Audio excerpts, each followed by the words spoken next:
평안하셨습니까? 허평강 목사입니다. 신학 난제 해설 4주차 강의 찾아주신 여러분들 환영하고 또 주님의 이름으로 축복합니다. 지난 3주간 몇 가지 이슈들에 대해서 이렇게 나누는 시간을 가졌었는데 어떻게 좀 도움이 되셨는지요? 제가 이렇게 몇 분들한테 피드백을 받아봤는데 도움이 됐어요. 아니면 이런 게 또 궁금해요. 이런 의견들을 많이 주셨습니다. 또 오늘은 좀 특별하게 피드백이 나온, 그러니까 좀 요청이 있었던 질문에 대한 강의를 준비를 해봤습니다. 오늘 강의 내용은 11조를 꼭 해야 하나요?입니다. 예민한 이슈죠. 그리고 사실은 제가 이 부족한 능력으로 여기에 대해서 뭔가 이렇다 저렇다라고 판단하여서 결정 내려드릴 수 있는 부분도 아니고, 또 11조라는 것이 각자 개인의 신앙에 따라서 진행하는 부분이기 때문에 뭐다 저렇다 이렇다 이렇게 얘기하기가 좀 예민한 부분인 건 사실입니다. 그런데 제가 이제 요청을 받았던 질문 중에 몇 가지 좀 클래리파이할, 조금 명확하게 할 부분들이 있으면 좋겠다 하는 의견들이 있으셨어요. 그래서 11조에 관련돼서 이런저런 질문들, 그런 것들을 좀 생각을 하면서 강의를 준비했습니다. 제가 개인적으로 바라는 오늘 강의의 목적은요, 제가 여러분들의 신앙에 대해서 결정해 드릴 수 있는 부분은 전혀 없고요. 다만 성경적으로 11조가 어떤 근거와 어떤 배경을 갖는지, 또 내가 신앙생활함에 있어서 이 11조에 대해서 어떻게 생각하고 어떻게 결정할 수 있는지, 또 결정할 때에 어떤 부분들을 고려해 볼 수 있는지에 대해서 나누고자 하는 것이 전부입니다. 그래서 결국 이제 강의 끝난 후에 여러분들이 좀 생각해 보시고 묵상해 보시고 또 결론을 내려야 될 부분이긴 한데요. 최선을 다해서 오늘 좀 성경적인 근거들을 가지고 11조가 어떤 것이다, 그리고 또 마지막에는 제가 개인적으로 이렇게 하셨으면 좋겠습니다라는 권면을 좀 드리면서 마치도록 하겠습니다. 여러분, 11조 하면 어떤 생각이 드십니까? 아니면 좀 더 정확하게 어떤 점이 궁금하신가요? 제가 가장 많이 들었던 질문들 몇 가지를 좀 모아봤는데요. 자주 듣는 질문들입니다. 11조를 꼭 해야 합니까? 타당한 질문인 것 같습니다. 정확하게 11조가 뭐다, 11조가 어떤 이유에서 하는 것이다, 아니면 11조를 함으로써 어떤 신앙의 유익이 있다, 이런 것들이 사실은 잘 이렇게 자주 나눌 수 있는 기회들이 많지가 않은 것 같아요. 그래서 이런 질문들을 의외로 많이 받게 됩니다. 또 수입의 10%를 꼭 지켜야 합니까? 이런 질문들도 있어요. 왜냐하면 이런 경우들 있죠. 사업을 하시는 분들이나 장사를 하시는 분들이 그러면 전체 수입의 11조를 잡아야 되는지, 아니면 나의 수익에 대해서 11조를 잡아야 되는지, 매출액에 잡아야 되는지, 순수입에 잡아야 되는지, 그런 의문점들이 있으실 수 있고요. 또 얼마 전에 갑자기 생각났던 케이스가 하나 있는데, 어떤 성도님은 그렇게 얘기를 하시더라고. 저는 한 달에 11조를 2만 원을 합니다. 그러세요? 그랬더니 아내한테 받는 용돈이 20만 원이니까 거기에 2만 원을 합니다라고 얘기를 하셔서 제가 조금 당황했던 적이 있어요. 뭐라고 말씀드릴지 몰라서 그러십니까 하고 넘어갔는데, 그런 이슈들이 있을 수 있거든요. 질문들이. 그런 거. 11조는 꼭 교회 해야 됩니까? 내가 섬기는 교회에 꼭 11조를 해야지 그게 진짜 11조입니까? 라고 물어보시는 분도 있어요. 왜냐하면 제가 이렇게 지내면서 보면, 사역하면서 보면 그러신 분들도 있더라고요. 좀 더 어려운 교회가 있다면 거기다가 11조를 하시는 분, 또 아니면 선교단체나 자선단체나 그런 데 11조를 하시면서 나는 그쪽에다 11조를 하고 있습니다 라고 말씀하신 분들이 있으세요. 그래서 11조를 꼭 섬기는 지역교회 해야 되는가에 대한 질문도 있으실 수 있다고 생각을 합니다. 또 11조가 법입니까? 성경의 법입니까? 예수님이 11조 하란 말씀하신 적이 없다고 들었는데 이게 법입니까? 라는 질문이 있을 수도 있어요. 그거에 대해서도 한번 좀 생각해 볼 필요가 있겠고요. 그 다음에 이제 아마 이 질문을 아마 제일 많이 받았던 것 같아요. 11조 여부가 교회 직분의 자격 요건인가요? 그러니까 11조를 해야만 내가 직분을 받을 수 있습니까? 이런 질문들도 궁금해하세요. 예, 그래서 이런 질문들을 제일 많이 들었던 것 같은데 여러분들도 공감하시는 질문들이 있으실 수도 있고요. 아니면 또 여러분들만의 궁금하신 것들이 있으실 수도 있다라고 생각을 합니다. 뭐 시간상 제가 다 커버할 수는 없지만 적어도 이런 것들 좀 고려를 하면서 오늘 강의를 진행해 볼 때 여러분이 좀 들어보시고 지혜로운 결론을 내리시면 좋겠습니다. 자, 그러면 통계를 좀 봤으면 좋겠어요. 11조를 과연 얼마만큼 하고들 있는가가 사실 궁금할 수 있는 부분이거든요. 그래서 이런 질문에 서베이를 진행을 했습니다. 예, 그래서 성도님은 11조를 어떻게 하고 계십니까? 라는 질문을 드리고 이제 조사를 했어요. 그래서 이게 기독교 연합신문에서 2013년도에 설문조사를 진행한 것입니다. 26%가 매월 정기적으로 정확한 11조를 한다라고 답변을 했어요. 그리고 26.1%가 매월 정기적으로는 하지만 정확한 11조는 하지 못한다라고 답변을 하셨어요. 19.9%가 11조를 하기는 하지만 매월 정기적으로 하지는 못한다라고 하셨어요. 그러니까 뭐 1년 내에 한 번이라도 하시는 분들이 여기 포함이 돼 있겠죠. 그리고 이제 나머지 28%가 11조를 전혀 하지 못하고 있다라고 답변을 하셨다고 합니다. 한국교회의 경우입니다. 자, 그러면 이 통계를 보면 적어도 70% 가까운 분들은 정규직이든 비정규직이로든 11조에 참여를 하고 계시다는 얘기예요. 생각보다 많은 숫자가 11조에 대해서 이 마음을 쓰고 계십니다. 매월 정확한 11조를 하든 아니면 비정기적으로라도 한 번이라도 하든 어쨌든 간에 70%에 가까운 성도님들이 11조에 참여를 하고 계시다는 거죠. 28%, 뭐 30% 정도만 11조를 하지 못한다라고 답변하셨어요. 교회 다니시는 신앙생활 하시는 성도님들의 대다수가 이 11조를 어느 정도는 하고 있다라는 말이 됩니다. 자, 그러면 미국은 어떨까요? 이게 한국 통계라면 이게 이제 2018년도에 라이프웨이라는 곳에서 리서치를 진행을 했습니다. 그래서 설문조사한 그 결과인데 내용을 좀 바꿨어요. 그러니까는 11조 하십니까? 라는 질문보다는 11조가 오늘날에도 여전히 적용되는 성서적인 명령인가? 그러니까 11조를 하는 것이 성경적인가? 정확히 말하면 11조를 꼭 해야 하는가?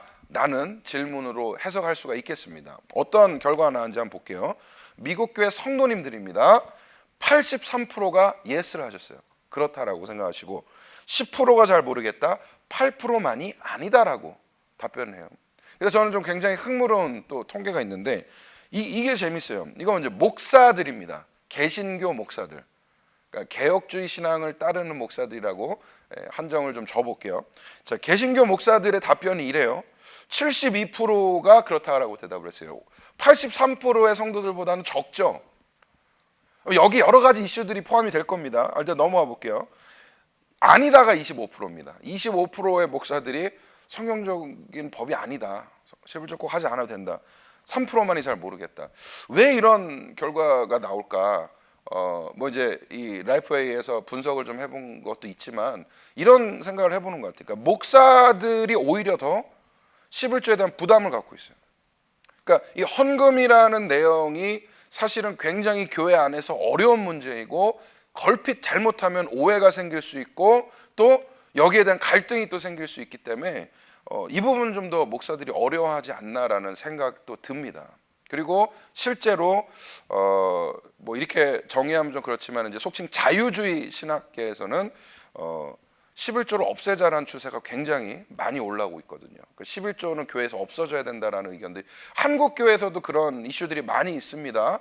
여러분 좀 자유주의 쪽 뉴스나 아니면 신문이나 이런 거 보면은 심심치 않게 그런 사설들이나 아티클들이 올라와요. 기사들이. 그래서 이런 통계들이 나왔는데 적어도 근데 2018년 기준으로 해봤을 때 적어도 대다수 절반 이상의 과반수 이상은 11조가 여전히 유효하고 11조가 중요하고 11조를 꼭 해야 된다라고 답을 하고 있다는 것이죠.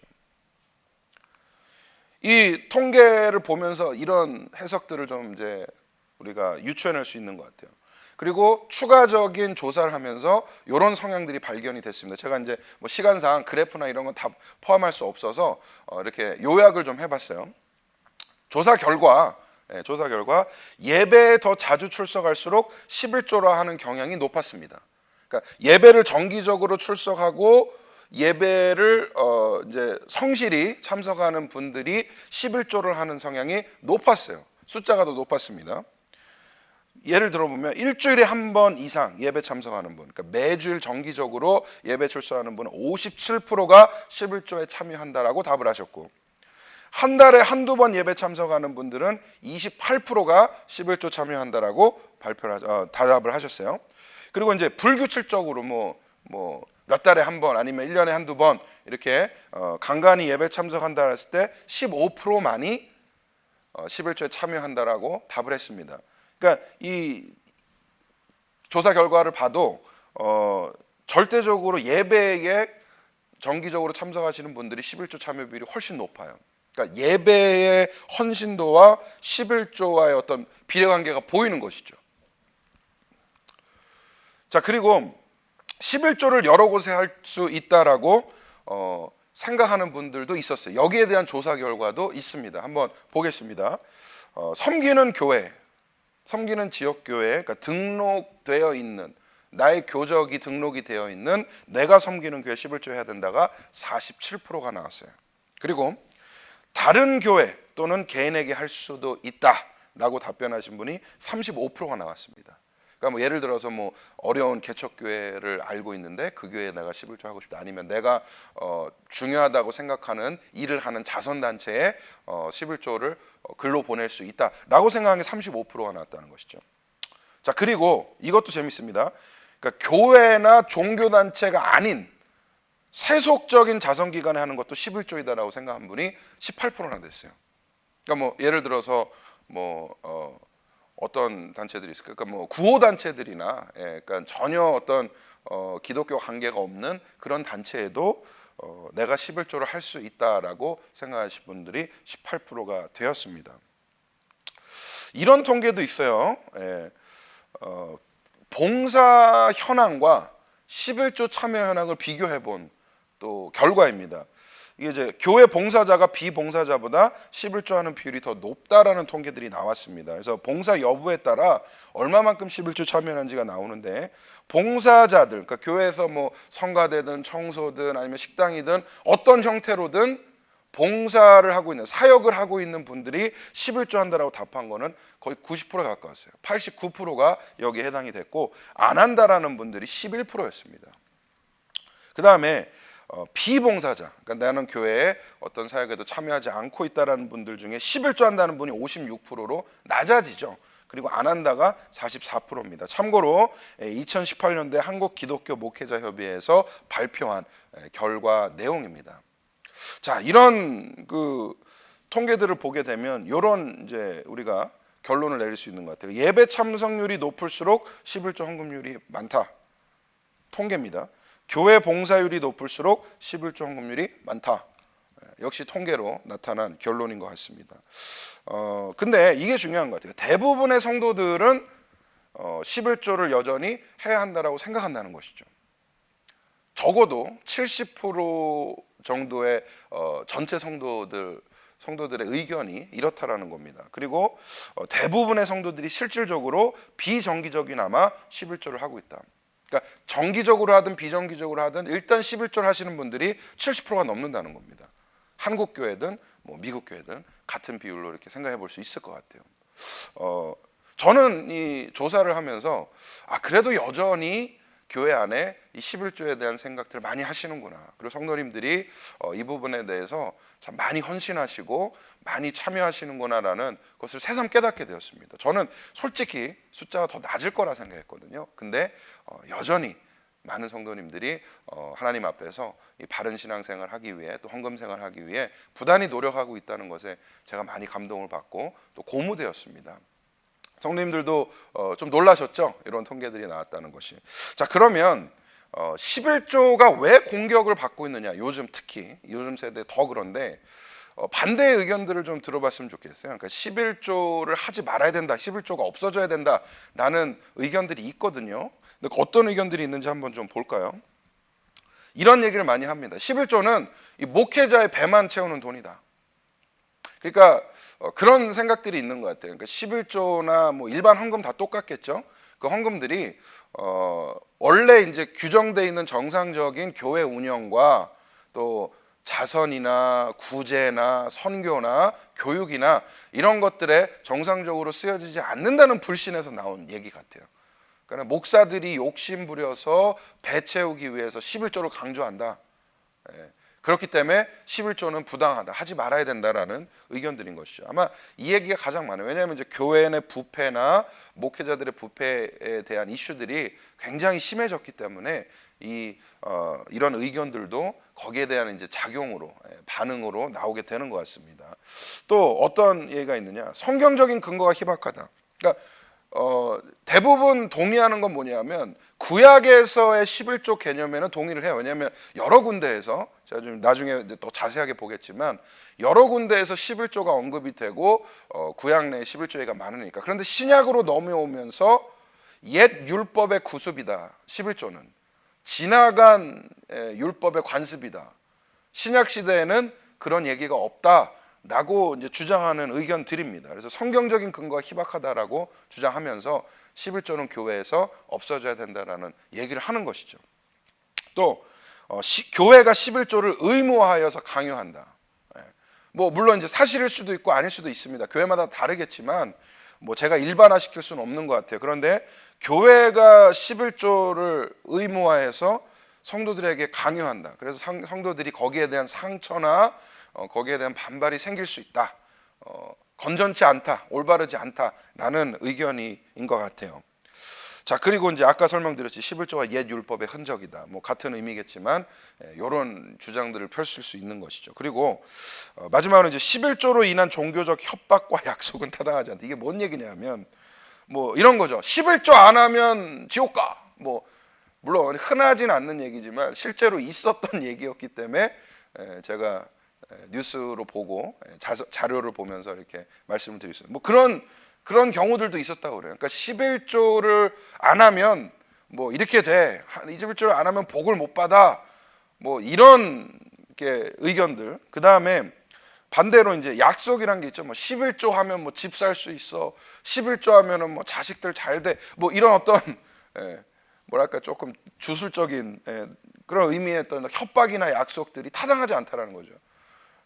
뭐 동의하는 부분들도 있습니다. 그리고 동의하지 않는 부분들도 있을 거고 여러분들은 이런 의견들에 대해서 어떻게 생각을 하십니까? 제 강의를 좀 들으면서요, 좀 이렇게 강조드리고 싶은 것은 뭐냐면 제 강의가 전혀 어렵지 않습니다. 여러분 들어보시면 알겠지만 어렵지 않도록 준비를 하려고 노력을 해요. 뭐 어쩔 수 없이 이제 좀 복잡한 내용들이 있을 수도 있지만 최대한 심플하게 하려고 그러는데 그 이유는 딱 한 가지입니다. 여러분들이 좀 생각하시면서 따라오실 수 있도록 준비를 하는 것 같아요. 그러니까 여러분들의 의견이 어떤지를 안 보인다, 가치 없다라고 해서 그냥 이렇게 생각 없이 듣고만 이렇게 넘어가시기보다는 이런 이슈들에 대해서 여러분들 좀 생각해 보시고 이게 맞나 틀리나 나도 그렇게 생각하나 거기에 동의하지 않나 이런 그 고민들을 같이 하면서 이렇게 따라오시면 너무 좋을 것 같습니다. 저도 사실 많은 고민들이 있었거든요. 이 준비를 하면서. 그리고 이런 반대쪽의 입장들에도 어느 정도 공감이 가는 부분들이 있어요. 아, 오해할 수도 있겠다. 아니면서 그게 사실이다. 이게 한국교회의 어떤 현실이다. 뭐 이런 부분들도 있거든요. 그런데 중요한 건 뭐냐? 성경이 어떻게 얘기하냐? 그리고 우리가 따라야 할 올바르고 정상적이고 의로운 규범이 무엇이냐? 이게 중요한 것 같아요. 결국 이제 그쪽을 향하여 결론을 지어 가겠습니다. 그래서 여러분들 좀 고민하시면서 따라오면 훨씬 더 도움이 될 것 같아요. 자, 그러면 넘어가 볼게요. 저는 이런 질문을 하고 싶어요. 그러니까 11조를 하지 못하는 진짜 문제가 무엇이냐라는 것 같아요. 그러니까 왜냐하면 이런 의견들은 대부분이요 11조를 하지 않거나 11조를 못하는 분들이 많이 하는 의견입니다. 이렇게 얘기하는 사람치고 11조 하는 분이 있을까? 없죠. 저는 그렇게 얘기를 하고 싶어요.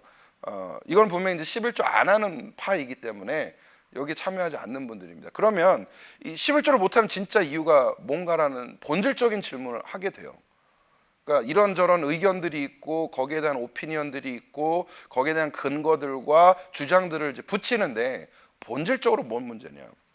그러니까 진짜 11조를 못한 이유가 이 성경적인 방법과 근거가 명확하지 않아서일까? 아니면 헌금 자체를 하기 어려워서일까? 저는 이 질문이 고민이 필요한 질문이라 생각을 합니다. 왜냐하면 제가 느끼기에는 후자이기 때문에 그런 것 같아요. 그러니까 11조에 대한 어려움과 부당함과 좀 그런 것들을 이제 어필하는 사이드의 경우를 보게 되면 아마도 거의 헌금 자체에 많이 참여하지 않을 비율이 높습니다. 그러니까 이런 이유들 저런 이유들이 있어서 안 한다 하지만 저는 그런 생각이 들더라고요. 본질적으로 헌금 자체를 하기 어려웠기 때문에 그런 얘기를 하는 것 아닌가 생각을 해보게 돼요. 왜냐하면 아까 통계에서도 봤듯이 70%에 달하는 대부분의 성도님들이 헌금에 어떤 모습으로든 참여를 하고 있기 때문이죠. 자, 그러면 넘어가 보겠습니다. 자, 11조뿐만 아니라 모든 헌금이 동일한 것 같아요. 그러니까 하나님께 드리고 교회에 이제 헌금하는 그 헌금의 문제는 이 대전제를 가지고 있습니다. 성경의 이 정신을 가지고 대전제를 삼게 되는데 한번 고린도후서 9장 6절에서 8절 말씀인 것 같아요. 같이 한번 읽어볼까요? 시작. 이것이 곧 적게 심는 자는 적게 거두고 많이 심는 자는 많이 거둔다 하는 말이로다. 각각 그 마음에 정한 대로 할 것이요 인색함이나 억지로 하지 말지니 하나님은 즐겨내는 자를 사랑하시느니라. 하나님이 능히 모든 은혜를 너에게 넘치게 하시나니 이는 너희로 모든 일에 항상 모든 것이 넉넉하여 모든 착한 일을 넘치게 하려 하심이라. 아멘. 고린도전서 9장의 말씀입니다. 여기에 한 세 가지 정도의 핵심적인 이유들이 나오는 것 같아요. 자, 적게 심은 자는 적게 거두고 많이 심은 자는 많이 거둔다. 그러니까 교회에서 협박한다. 11조를 안 하면 뭐 이렇게 돼요. 뭐 하면 이런 축복을 받아요. 물론 너무 오버해서 과도하게 그것들을 가지고 성도들의 심리를 조종하려고 하는 것은 옳지 않습니다. 그러나 원칙적으로 성경이 말씀한 제 얘기가 아니에요. 고린도후서를 통한 성경의 말씀입니다. 이 원칙이 그대로 적용이 됩니다. 적게 심은 자는 적게 거둘 것이고 많이 심은 자는 많이 거둘게 될 것이다. 성경적인 원칙인 것 같아요. 그게 나타나 있고요. 말씀 가운데. 그 다음에 이제 가장 핵심적으로 중요한 게 뭐냐? 즐겨내는 자를 사랑하시느냐. 이 말은 하나님께 드리는 헌물이나 헌금은 자진하여서 기쁨으로 억지로 하지 않는 것이 중요하다는 겁니다. 이게 헌금의 대전제이자 기본적인 정신인 것이죠. 예수님께서 성전에서 성년세를 얻을 때 이 두렙돈 낸 과부를 보시고 칭찬한 장면 기억하시죠? 그거 핵심이 무엇이었습니까? 최선을 다해 할 수 있는 모든 것을 다하여 기쁨으로 했을 때에 예수님이 그걸 보시고 칭찬을 하셨죠. 많이 낸 부자보다 두렙돈 낸 과부를 훨씬 더 하나님께서 높게 평가하셨다는 겁니다. 그 정신이 여기 담겨져 있고요. 그 다음에 이 헌금 생활을 통하여서 이룰 수 있는 것이 무엇이냐? 모든 일에 항상 넉넉하고 착한 일을, 모든 착한 일을 넘치게 하려 하게 합니다. 교회를 통하여, 공동체를 통하여서 하나님의 일이 이루어지고 완성이 되고 또 그 가운데 하나님의 은혜가 흘러나가는데 그것이 넉넉하고 넘치도록 할 수 있도록 이 헌금의 정신은 거기에 있다라는 것을 설명하고 있습니다. 고린도후서 9장 말씀을 여러분께서 잘 명심하시고 가까이 하셨으면 좋겠습니다. 그럴 경우 있잖아요. 내가 꼭 헌금을 해야 되나? 내가 11조를 꼭 이렇게 해야 되나? 이게 제대로 쓰여지고 있나? 뭐 이런 어떤 회의들이 들 때가 있거든요. 목사님 저도 그렇습니다. 그런 마음이 들 때가 있죠. 그리고 특히 요즘처럼 상황이 어려운 시대, 팬데믹 시대에는 아마 헌금의 이슈에 대한 그 문제점이 가장 클 것 같아요. 그때 제가 개인적으로 항상 이렇게 찾아보는 말씀이 이 부분이에요.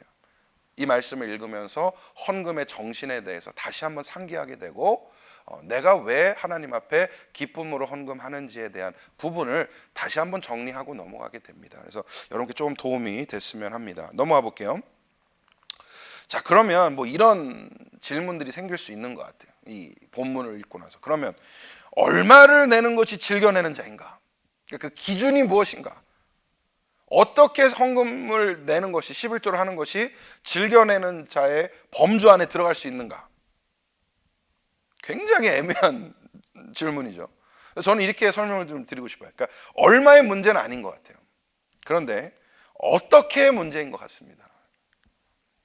자, 그 말은 그러니까 이 11조가 단순히 뭔가 돈을 교회에다 내는 그런 정도의 이슈가 아니라는 겁니다. 그러니까 헌금에 담겨져 있는 영적인 법칙과 영적인 정신과 그 안에 헌금 생활 안에 담겨져 있는 하나님과의 나와의 관계가 중요한 것이지, 뭐 마지노선을 정해갖고 얼마를 맞춰야 된다 뭐 이런 거는 아닌 것 같아요. 즐겨내는 자의 기준은 월 얼마다, 이거는 맞지 않죠. 만약에 그렇게 얘기하는 사람이 있다면 그건 다시 다뤄봐야겠죠. 옳지 않은 것 같아요. 어떻게 문제인 것 같습니다. 어떻게 내가 헌금 생활을 하며 신앙생활을 할 것인지, 또 어떻게 내가 하나님과의 이 경제적인 관계를 맺을 것인지. 근데 참고로 하나님은 우리와 경제적인 관계를 맺으실 이유가 전혀 없으신 분이에요. 하나님은 뭐가 아쉬워서 뭐가 부족해서 우리에게 뭔가를 요구하시는 분이 전혀 아니시라는 거죠. 그럼 왜 도대체 헌금을 해야 되느냐? 왜 하나님은 헌물과 헌금을 요구하셨느냐? 여러분, 거기에는 하나님의 깊은 뜻이 담겨져 있다고 생각을 합니다. 무엇이냐 하면 내가 너희에게 준 은혜, 내가 너희에게 준 모든 것에 대한 소유권을 인정하기를 바란다는 것이죠. 나에게 주신 모든 것들, 돈을 포함한 물질적인 모든 것들, 나의 생명마저도 하나님께서 주셨고 그 소유권이 하나님께 있다라는 신앙의 고백으로서 11조를 하게 된다는 것입니다. 자, 여러분, 이게 중요합니다. 11조의 정신은 그 소유권과 그 주인의 권리가 하나님께 있다는 것을 고백하는 거예요. 그리고 하나님은 그것을 10의 1조라는 숫자로 정하셨다는 겁니다. 왜 11조인가? 왜 10%인가? 이 부분도 뭐 좀 나중에 좀 더 추가적으로 설명을 하게 될 텐데, 저는 이 10분의 1이라는 숫자가 굉장히 오묘한 숫자라고 봐요. 과도하지 않으면서, 어렵지 않으면서, 또한 쉽지 않아서 하나님 앞에 신앙 고백하기에 적절한 금액이라 생각을 합니다. 10의 1조가 넘으면 경제적으로 어려워질 것 같아요. 더 부담이 많을 것 같아요. 예를 들어서 10의 4조, 10의 5조를 하나님께서 요구하셨다. 그럼 정상적인 생활의 행진이 어려워지겠죠. 10의 1조는 그것을 최소화하면서 동시에 내가 부담 없이 할 수 없는 금액은 아닌 것 같아요. 그 말은 내 마음이 담겨지는 것이고 그 안에 내 신앙이 고백되어지는 오묘한 숫자라고 생각을 하게 됩니다. 뭐 제 개인적인 의견이에요. 거기에 대해서 뭐 성경이다 아니다 그럴 필요 없습니다. 제 의견입니다. 은혜로 받은 것을 그리스도의 몸된 교회와 나누는 것, 이것이 신약에 와서 이 성경의 정신이 되었어요. 그러니까 로마서 12장 13절에 보면 성도들의 쓸 것을 공급하여 손대접하기를 힘쓰라라고 하면서 이 교회에 대한 헌금 부분을 강조하고 있는 것이고요. 또 시간과 자원을 베푸는 것, 그러니까 내가 가지고 있는 나의 시간, 나의 노력, 그러니까 돈뿐만 아니라 물질적인뿐만 아니라 결국에는 내게 주신 것들에 대한 청지기직을 지키면서 하나님이 내게 맡겨주신 것에 대한 청지기직을, 스튜어드십을 지키는 것으로 이해할 수가 있겠다는 겁니다. 마태복음 25장 35절에 내가 줄일 때에 너희가 먹을 것을 주었고 목마를 때 마시게 하였고, 하나님께서 나그네를 대접하고 어려운 사람들, 뭐 고아나 과부나 이 부분에 대해서 돕고 나누고 함께하는 것을 공동체 정신으로 삼으시면서 거기에 필요한 자원을 헌금이라는 방법으로 채우신다는 것이죠. 물론 하나님께서 그렇게 하실 수도 있어요. 그런 거 필요 없이 막 쏟아 부어주시는 거예요. 직설적으로 하나님께서 다 주시는 것이죠. 그래서 부담 없이 넉넉하게 쓸 수 있도록. 근데 하나님의 방법이 그렇지 않아요. 공동체를 이루고 그 공동체 안에서 힘을 모아서 마음을 모으게 하는 것입니다. 하나님이 그냥 자동적으로 다 주시면 마음이 갈까요? 그만큼 헌신도가 있을까요? 물질 있는 곳에 마음 있다고 하지 않습니까? 하나님의 방식이 그렇지 않은 것 같아요. 이렇게 헌금이 쓰여지고 모아지길 원하시는 것 같다는 겁니다.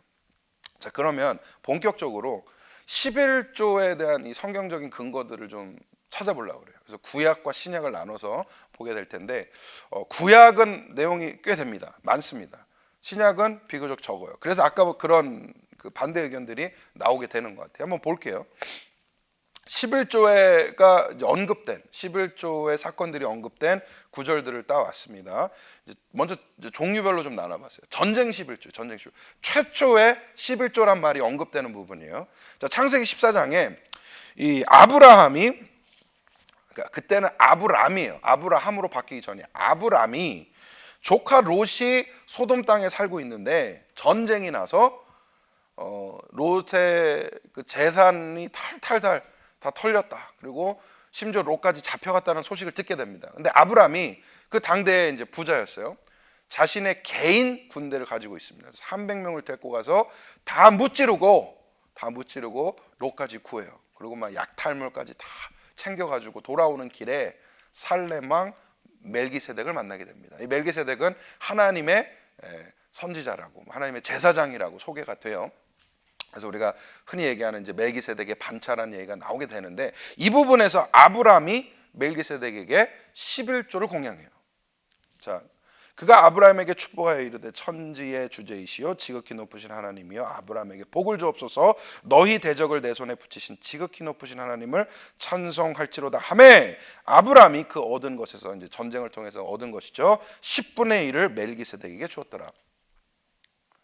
그러니까 어떻게 보면 이제 최초의 11조라는 개념이 여기서 나오게 되는 것 같아요. 10분의 1이라는 숫자가 나오게 되잖아요. 자, 그런데 우리가 이 구절에서 이제 놓치지 말아야 될 건 뭐냐면, 우리 흔히 생각하기에 전쟁에 대한 결과물에 대해서 아브라함이 멜기세덱에게 11조를 바쳤다라고 생각할 수 있는데, 사실 잘 뜯어보면 그거보다 좀 더 깊은 내용이 있어요. 자, 멜기세덱은 하나님의 제사장이라고 해서 거룩한 제사장이라고 그랬고, 멜기세덱이 아브라함을 축복을 합니다. 하나님의 이름으로. 아브라함이 그 축복을 받은 이후에 하나님에 대한 감사, 하나님에 대한 은혜에 대한 그 감동스러움, 그러니까 지극히 신앙적인 이유로 멜기세덱에게 자신의 10분의 1을 드려요. 그리고 이게 중요합니다. 그리함으로 전쟁에 대한 결과가 내가 잘한 것이 아니라 하나님께서 은혜를 주셨다. 그러니까 대적을 내 손에 붙이신 이런 부분이 강조가 돼야 된다는 것이죠. 하나님께서 승리케 하셨으니 하나님께 감사를 표현한 것이 옳다라는 정신으로 11조를 했다는 겁니다. 멜기세덱에게. 그 대상이 멜기세덱이었기 때문에 멜기세덱이 준 것이지, 사실은 아브라함의 그 본질, 이 11조의 본질은 하나님 앞에 감사였다는 거예요. 그리고 이 모든 공로와 영광이 내 것이 아니라 하나님의 것임을 고백하고 선포하는 것이었습니다. 11조의 정신이 여기서부터 시작했다는 거예요. 시간상 넘어가 보겠습니다. 토지의 11조.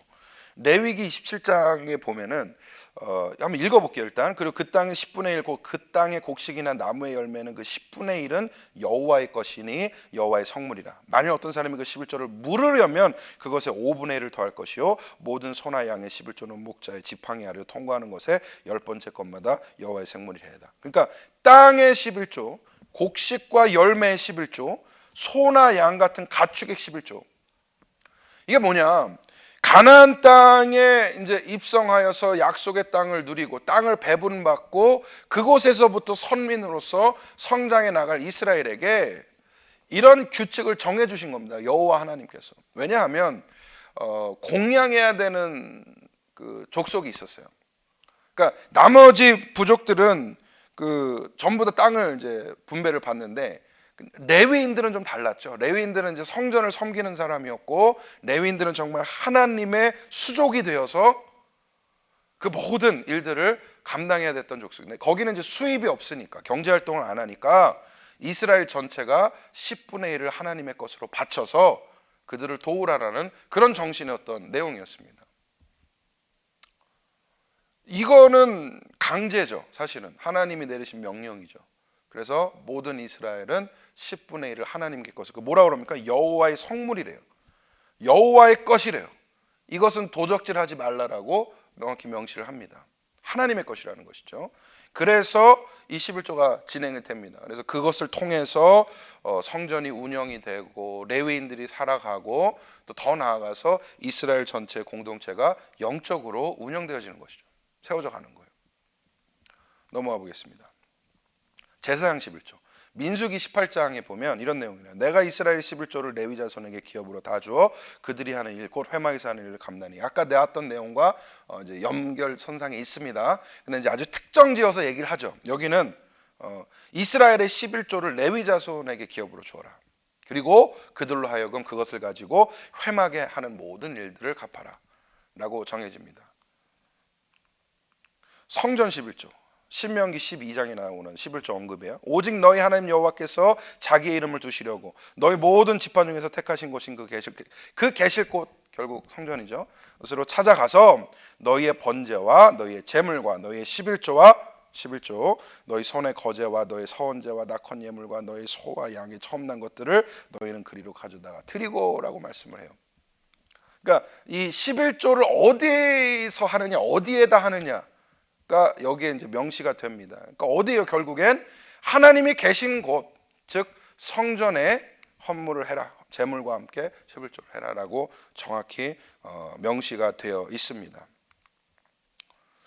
뭐 지금 상황하고는 좀 달랐겠죠. 이스라엘은 내가 성전이 아닌 다른 데다 해도 되나 이런 생각 자체는 안 하셨겠죠. 그런데 명확하게 그 11조의 정신은 거기에 담겨져 있다는 겁니다. 하나님이 계신 곳, 하나님이 명하신 곳, 하나님이 받으시는 곳에 가야 된다라고 얘기를 합니다. 딱 이제 구제 11조요. 신명기 26장에 또 언급돼 있어요. 셋째 해 곧 11조를 드리는 해에 내 모든 소산의 11조 내기를 마치는 것을 레위인과 객과 고아와 과부에게 주어 내 성읍 안에서 먹고 배부르게 하라.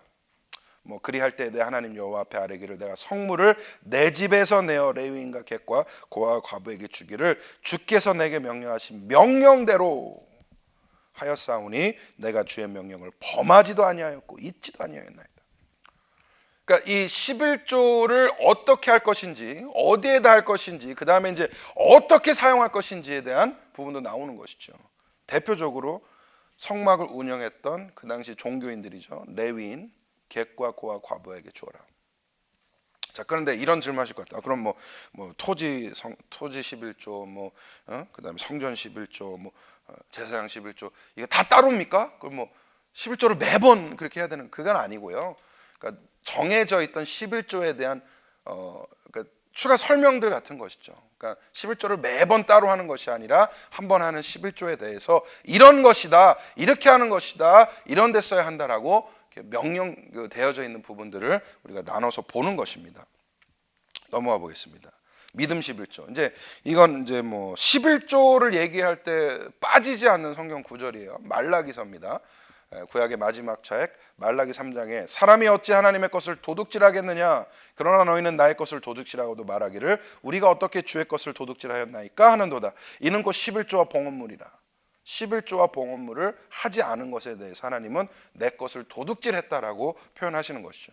너희 곧 온 나라가 나의 것을 도둑질하였으므로 너희가 저주를 받았느니라. 만군의 여호와가 이르노라. 너의 온전한 11조를 창고에 들여 나의 집에 양식이 있게 하고 그것으로 나를 시험하여 내가 하늘 문을 열고 너에게 복을 쌓을 곳이 없도록 붙지 아니하나 보라. 첫 번째로 하나님은 11조와 하나님께 드릴 봉헌을 하지 않는 것을 도덕질이라고 표현을 하셨고요. 규정을 하셨고, 이스라엘이 왜 이런 범죄를 저질렀느냐, 잘 아시는 것처럼 이스라엘의 가장 큰 범죄는 무엇입니까? 항상 우상숭배죠. 끊임없이 반복되는 그 우상숭배 가운데에 마땅히 하나님께 드려져야 할 제사, 하나님께 드려져야 할 봉헌, 하나님께 드려져야 할 11조를 우상숭배에 사용한다는 것이죠. 그러니까 하나님이 거기에 대해서 가증히 여기시고 그러면서 뭐라고 그래요? 너희가 저주를 받았느니라 라고 말씀하시죠. 근데 여기서 분위기를 싹 트셔갖고 이렇게 얘기하세요. 반대로 야단만 치시는 것이 아니라 이렇게 했을 때에 내가 어떻게 하겠다는 약속을 담고 계시다는 겁니다. 저는 이 말라기서의 말씀이 어떻게 보면 가장 중요한 것, 게임 체인저 같아요. 그러니까 여러 가지 반대 의견과 11조에 대한 의견들 가운데에 이 구절이 가지고 있는 독특한 힘이 있다는 것이죠. 왜냐하면 우리가 믿기로는 구약이 옛 율법이니까 다 없다 라고 말할 수가 없는 것이, 구약의 성취를 우리는 항상 바라보고 있잖아요. 신약에 와서 예수 그리스도를 통한 구약의 성취, 율법의 성취를 바라보고 있어요. 그리고 아브라함, 다윗, 이 언약 계보들을 따라서 우리가 최종의 이 구원 성취를 바라보고 있는 건 아닙니까? 신약에 온 그 구약의 성취를 우리가 믿고 그걸 따르고 있는 것이죠. 그래서 우리가 구약이 다 폐허졌다, 구약이 필요 없다라는 말을 하지 않습니다. 그러면 구약 성서는 볼 일이 없죠. 신약만 보겠죠. 그러나 우리는 여전히 구약이 성경이고 하나님의 말씀이고 하나님의 약속은 불변하시고 영원하시다는 것을 믿는 줄 믿습니다. 할렐루야. 그러면 이 구절도 거기에 적용이 돼야 되겠죠. 예외가 될 수는 없죠. 하나님이 약속하셨으니, 나를 시험해 보라 하실 정도로 약속하셨으니 우리는 그 약속을 믿는 것입니다. 여러분, 믿음이 중요해요. 논리적으로 옳다 틀리다 보다 믿음으로 확신하고 믿음으로 나아가는 것이 중요합니다. 그런 이렇게 반격들을 많이 받게 되는 것 같아요. 뭐 너무 맹목적이야, 기독교는. 뭐 무턱대고 믿고 보래. 그런데요, 믿음이 그렇더라고요. 믿음이 없이는 이해할 수 없고, 믿음이 없이는 도무지 내 머릿속에서 프로세스할 수 없고 처리할 수가 없고, 믿음이 없이는 하나님을 기쁘시게 못하나니 라고 말씀하시죠. 11조도 동일합니다. 믿음으로 접근해야 되고 믿음으로 받아들여야 되고 믿음으로 시행해야 돼요. 논리적으로 보면 매달 내 수입의 10%를 어디 딴 데다 갖다 놓는 건 논리적으로 맞지 않죠. 차라리 그걸 투자하죠. 차라리 그걸 모으죠. 인간적인 생각이 그렇습니다. 신앙이 아니면 11조의 개념은 성립조차 될 수가 없어요. 그러나 우리는 하나님을 믿습니다. 성경을 믿습니다. 그리고 그 명령에 따라 복종하며 순종하며 사는 사람들이에요. 말씀이 이렇게 약속하고 계시다면 그 또한 우리가 믿는 것이 타당한 것이죠. 자, 넘어가 보겠습니다. 그럼 신약으로 넘어가 볼게요. 11조가 신약에 언급이 되어 있느냐? 있어요. 그런데 이제 재밌는 건 부정적으로 먼저 등장을 합니다. 위선적인 11조가 등장을 해요. 마태복음 23장에 이제 예수님이 꾸짖는 거예요. 화 있을진저 외식하는 서기관들과 바리새인들이여, 너희가 박하와 회당과 근처에 11조는 들이되 율법에 더 충한 바 정의와 긍휼과 믿음은 버렸도다. 그러나 그것도 행하고 저것도 버리지 말아야 할지니라.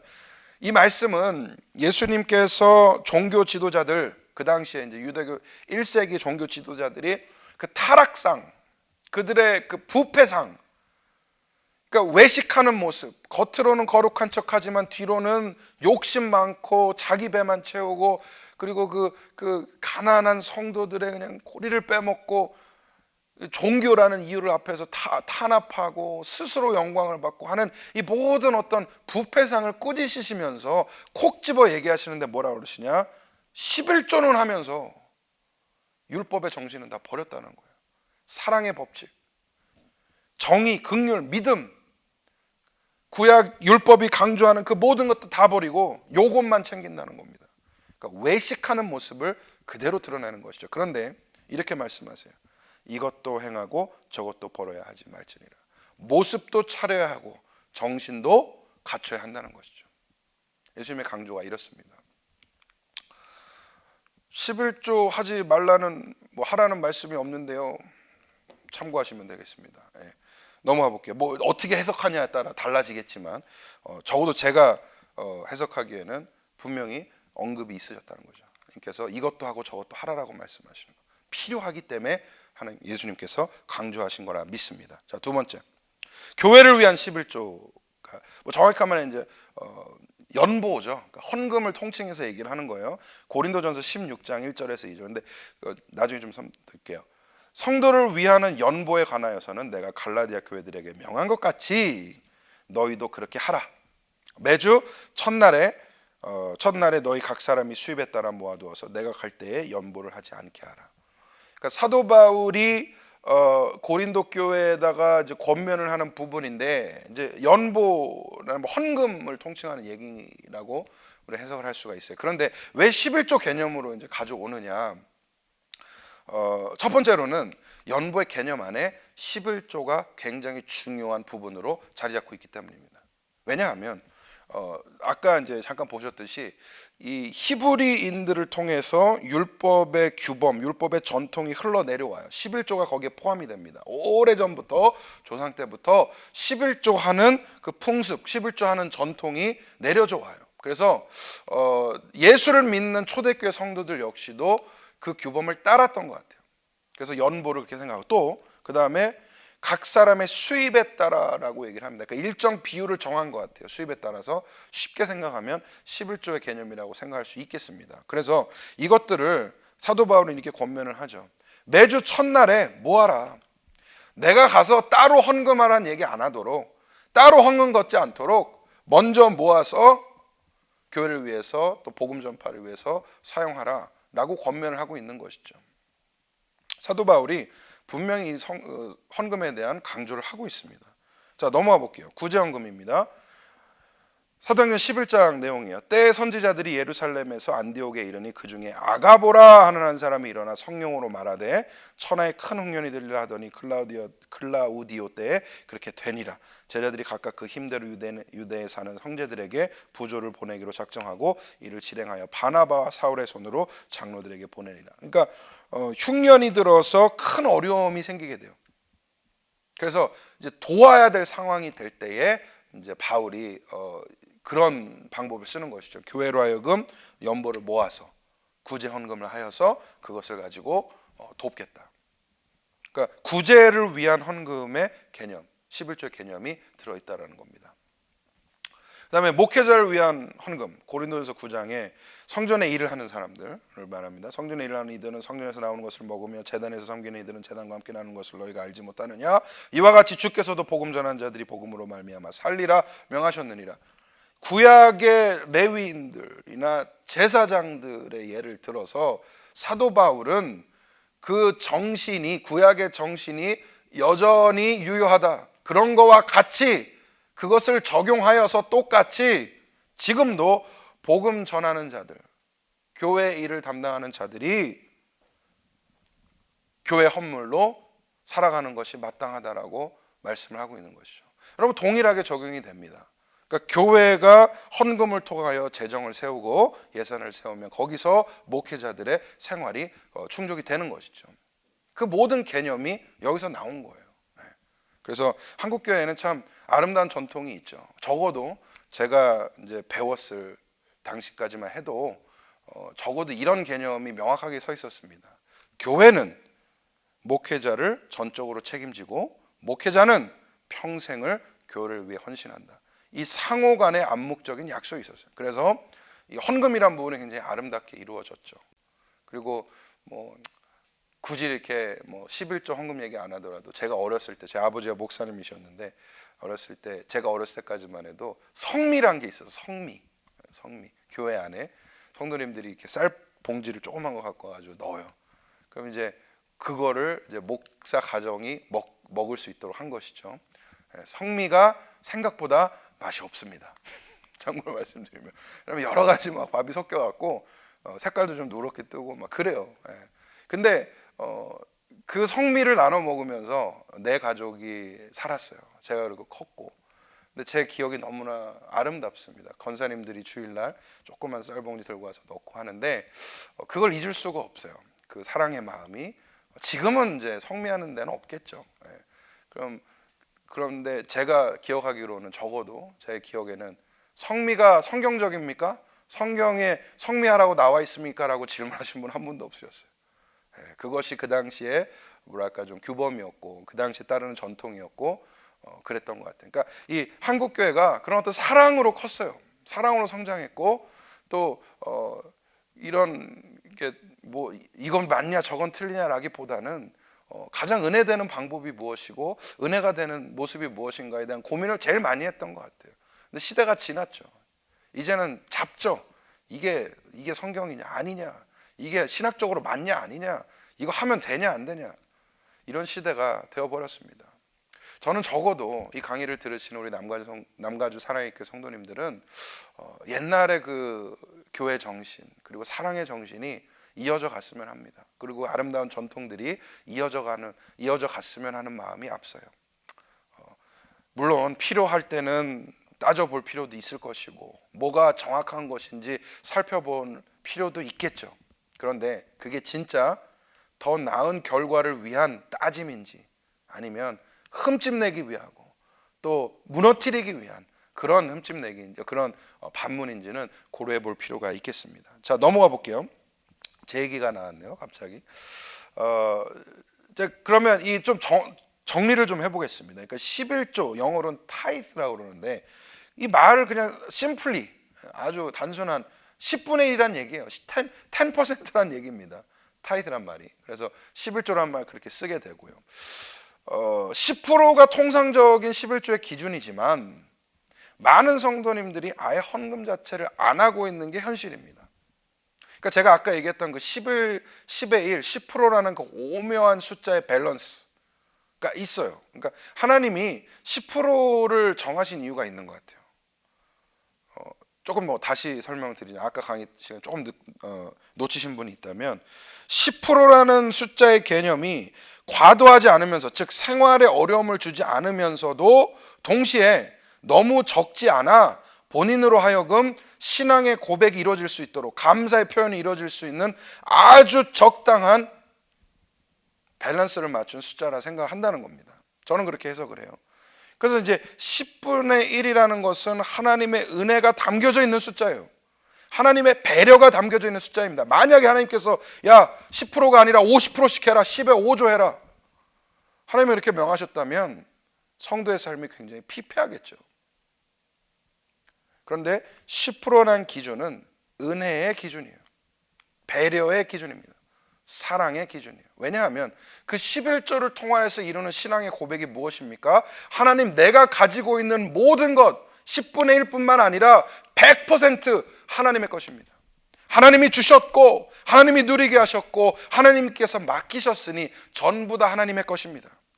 그러나 하나님이 맡기신 소명과 부르심을 이행하기 위해서는 이 자원들이 필요하니 10%를 드림으로 하나님의 모든 주인 되심과 하나님의 주권을 내가 고백합니다, 시인합니다, 나의 신앙으로 드립니다라는 표현이 이 10%에 담겨져 있다는 겁니다. 자, 그런 의미에서 생각해 보면 10%가 과한 것일까요? 생각해 보시기 바랍니다. 넘어가 볼게요. 11조는 교회가 지켜온 종교적 규범이다. 이런 질문들을 하는 것 같아요. 11조가 법입니까? 아니요. 아닙니다. 예수님께서 명하신 성례, 성찬이나 세례와 같은 성례로 들어가지 않습니다. 법입니까? 아니요. 11조 안 하면 지옥 갑니까? 아닙니다. 그러나 11조는 아까 설명했듯이 교회가 전통적으로 지켜온 종교적 규범입니다. 11조를 통하여 교회를 꾸려나가요. 11조를 통하여 교회 사역들을 감당합니다. 11조를 통하여 교역자들에게 생활을 책임져 주고요. 교회 예산이, 교회 재정이 11조를 중심으로 돌아가요. 여러분 혹시 교회 재정이나 이런 거에 대해서 잘 아실 수도 있고 모를 수도 있는데 일반적으로 교회 헌금의 절대적인 숫자가 11조를 중심으로 이루어집니다. 11조 생활이 건강한 교회일수록 재정이 건강할 수밖에 없어요. 11조가 어려운 교회일수록 재정적으로 어려운 교회가 됩니다. 그것을 한번 생각해 보셨으면 좋겠습니다. 이제 아까 설명했으니까 요거는 넘어가도록 해볼게요. 자, 그러면 이제 마지막으로 이제 결론으로 나아가야겠는데 이 어떤 자료들, 또 강의 준비, 또 거기에다가 제가 개인적으로 사역했던 경험들 다 이제 개인적인 신앙 이런 것까지 다 합쳐갖고 제가 권면을 드리고자 하는 부분들이 있습니다. 근데 이거는 절대적으로 제 개인의 권면입니다. 교회 입장이나 타 목사님들의 입장이 이런 게 아니에요. 제가 준비하면서 또 제가 여태까지 살아오면서 11조에 대한 생각을 정리하여서 권면 드리는 겁니다. 오해가 없으시기를 부탁드립니다. 제 개인의 11조에 대한 권면을 이와 같이 드립니다. 자진해서 기쁨으로 연보하시되, 이게 중요해요. 자진해서 기쁨으로 이 헌금의 정신을 지키시는 거가 중요합니다. 그래서 헌금하시되 첫 번째로 11조를 우선시하시기를 바랍니다. 그 말은 뭐냐? 다른 헌금보다 11조를 우선적으로 준비하시기를 바랍니다. 왜냐하면 이 11조야말로 하나님께서 기뻐하시면서도 나의 신앙의 고백이 되고 이 11조가 건강해야지만 타 헌금 생활이 건강할 수 있고 11조가 중심이 먼저 돼야 된다는 것입니다. 여러분 11조만 건강하게 되어도요 참 많은 것들이 해결되는 것 같아요. 아까 그 통계가 좀 보여주잖아요. 예배 참석률이 높을수록 11조 참석률이 높다. 봉사율이 높을수록 11조 참석률이 높다.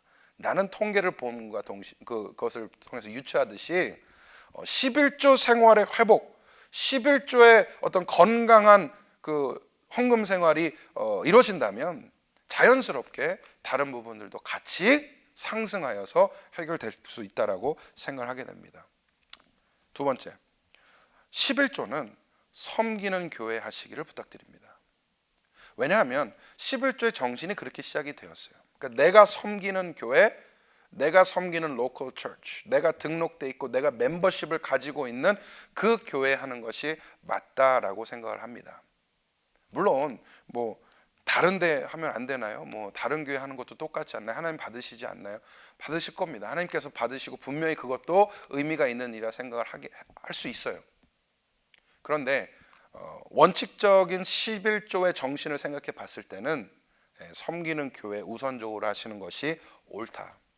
그리고 그럼으로 통해서 내가 몸담고 있는 그리스도의 몸된 교회가 재정적으로 꾸려지고 할 수 있는 범위가 늘어나고 사역의 깊이가 깊어질 수 있다는 것이죠. 어떤 일종의 내 멤버십 피다라고 생각해서 하는 것이 아니라 내가 섬기는 교회가 사역할 수 있고 섬길 수 있는 그런 여력이 확장이 된다는 것입니다. 그래서 웬만하면 섬기는 교회 하시는 것이 옳다라고 추천을 드립니다. 또 소득의 11조를 하시기 바랍니다. 이게 이제 굉장히 민감한 문제인 것 같아요.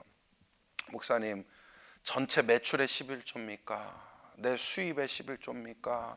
내가 받는 용돈의 11조입니까? 여러 가지 이슈들이 있을 것 같습니다. 근데 이제 가장 이제 여기에 적합한 대답은 항상 동일해요. 약간 애매모호합니다. 믿음대로 하시죠.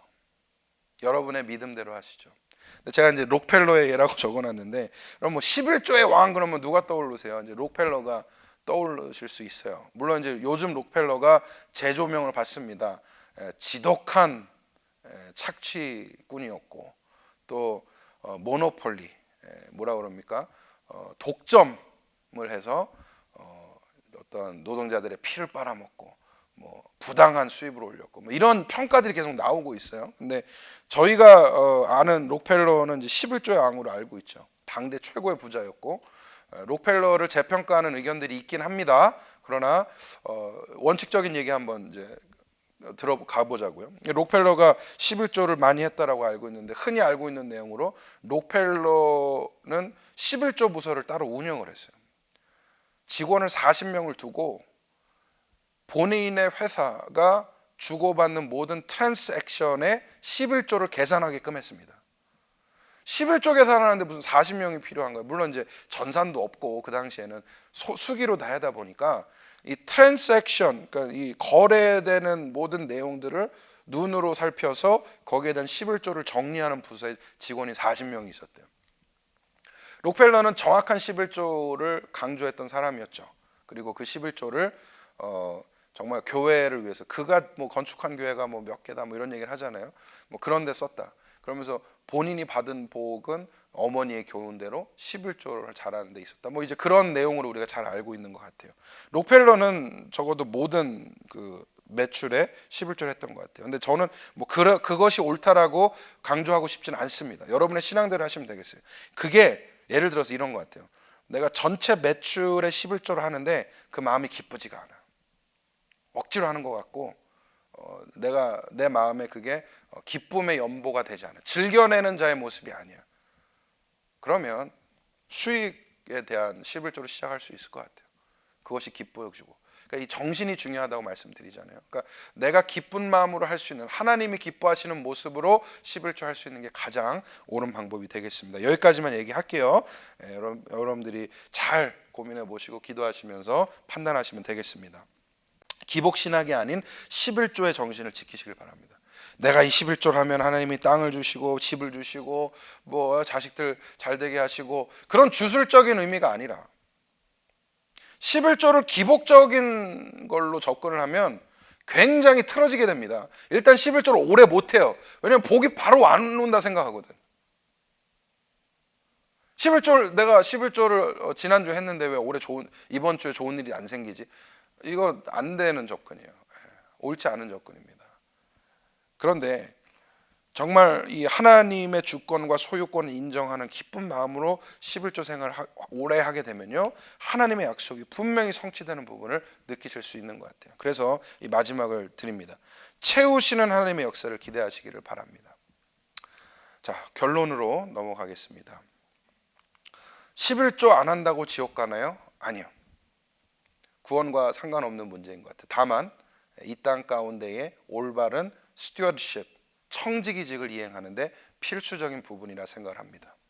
하나님이 사랑하시는 즐겨내는 자의 기준은 무엇인가요? 저는 그렇게 생각해요. 11조 생활에 건강하고 성실하게 임하는 것이 이 기준이 되지 않을까라고 생각을 합니다. 소득이 없을 때는 어떻게 하나요? 괜찮습니다. 소득이 생기기를 기도하시고 그때까지 기다리셔도 무난하겠습니다. 11조가 직분의 조건인가요? 아니요.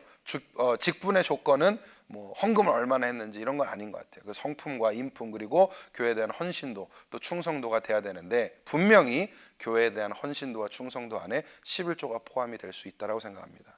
숫자가 중요한 것은 아니지만 숫자가 주는 의미는 분명히 있다는 것이죠. 11조 하면 복을 받나요? 이게 진짜 이제 제일 큰 문제인 것 같아요. 11조 하면 복을 받나요?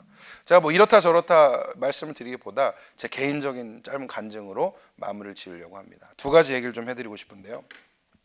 제가 먼저 4년 반 전에 이제 처음 미국으로 유학을 오게 됐습니다. 그래서 켄터키에 있는 서든 베프티스트 세미너리에서 THM 석사를 신학 석사를 이제 하게 되었는데 처음 제가 이제 한국을 떠나서 사역을 다 내려놓고 주변 정리를 하고 학교로 오게 되었을 때 저와 가장 이제 오래된 친구가 있어요. 이제 초등학교 2학년 때부터 친구였던 친구가 있는데 이 친구가 잘 컸어요.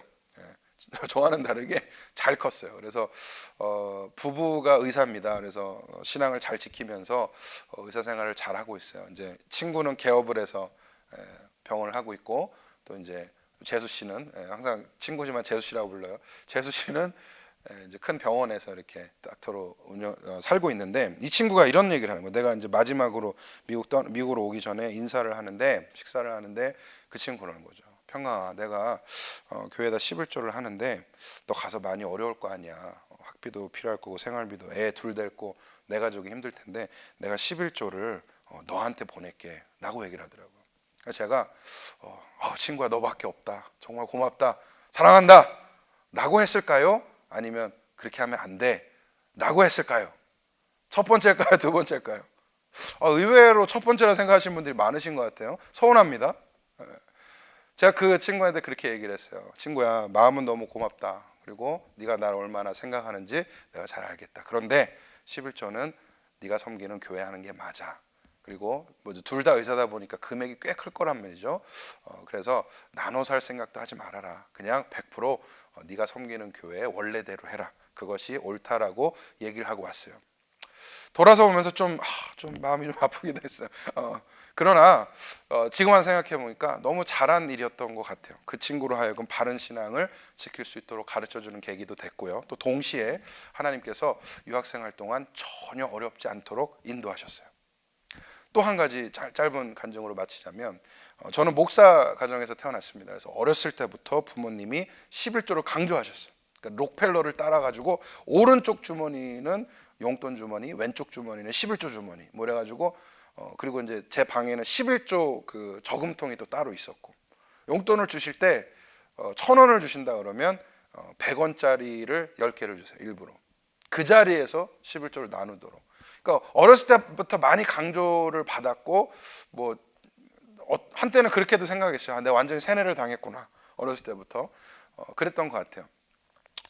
아주 어렸을 때부터 꾸준하게 11조 생활을 해왔습니다. 지금도 변함없이 그때 하던 대로. 그러니까 이게 어떤 뭐 중간에 격변기도 있었고 회의가 들 때도 있었고 고민할 때도 있었지만 항상 감사했던 건 뭐냐? 그래도 예전 어렸을 때 배웠던 것대로 꾸준히 11조를 해왔습니다. 제가 11조에 대해서 이렇게 강조하고 또 여러분께 이제 제 케이스를 말씀드릴 수 있는 이유는 뭐냐면, 저는 그렇게 믿고 확신하는 게, 가난한 목사 아들로 태어났지만 여태까지 하나님께서 어려움 없이 인도하셨어요. 그러니까 한마디로 돈 없어서 뭐 못한 적 한 번도 없습니다. 근데 저는 그것이 다 11조 생활에서 나온 하나님의 은혜라고 생각합니다. 아무리 어려워도 아무리 힘들어도 이 원칙은 항상 지켜왔거든요. 근데 하나님이 그것을 기쁘게 보시고 이제까지 어려움 없이, 경제적으로 어려움 없이 인도하셨던 것 같아요. 저는 어려울 수밖에 없는 사람이거든요. 가난한 목사들의 또 저도 목사가 됐죠. 예, 어렵게 살 수밖에 없는데도 불구하고 항상 하나님께서 마음 가운데 풍성함을 주시고 또 실제로 어려움 없이 인도하세요. 저는 그것이 다 11조의 역할이다라고 생각을 합니다. 내가 하나님께 돌려드리고 하나님의 주권과 소유권을 인정했더니 하나님께서 부정함 없이 인도하셨더라, 채우셨더라. 이것이 저의 신앙의 고백입니다. 제 개인의 신앙의 고백이에요. 여러분들은 어떠십니까? 여러분들 11조에 대해서 어떻게 생각하시고 또 어떻게 하고 계십니까? 저는 오늘 강의를 통해서 여러분들이 한 번 더 이 헌금 생활에 대해서 고민해 보실 수 있는 시간이 됐으면 합니다. 그리고 기도하시면서 지혜로운 결단과 또 판단을 내리시기를 바랍니다. 답은 여러분 정해져 있지 않아요. 여러분이 스스로 만드시는 겁니다. 그리고 하나님께서 그 마음을 보시고 그 중심을 보시고 기뻐하시는 것이지 어떤 틀에 묶여서 금액에 묶여서 그런 건 아니라고 생각을 합니다. 그러나 제가 한 가지 이제 마지막으로 권고드리고 싶은 건 뭐냐, 11조에 대해서는 분명히 고민해 보시고 생각해 보실 필요가 있다라는 점, 그랬을 때에 하나님께서 부어주시고 채워주시는 은혜가 너무 크다는 점, 제 개인의 경험을 통해서 여러분께 말씀을 드립니다. 오늘 강의 어떻게 잘 들으셨는지요? 도움이 되셨으면 하는 마음이 있습니다. 기도로 마치도록 합니다.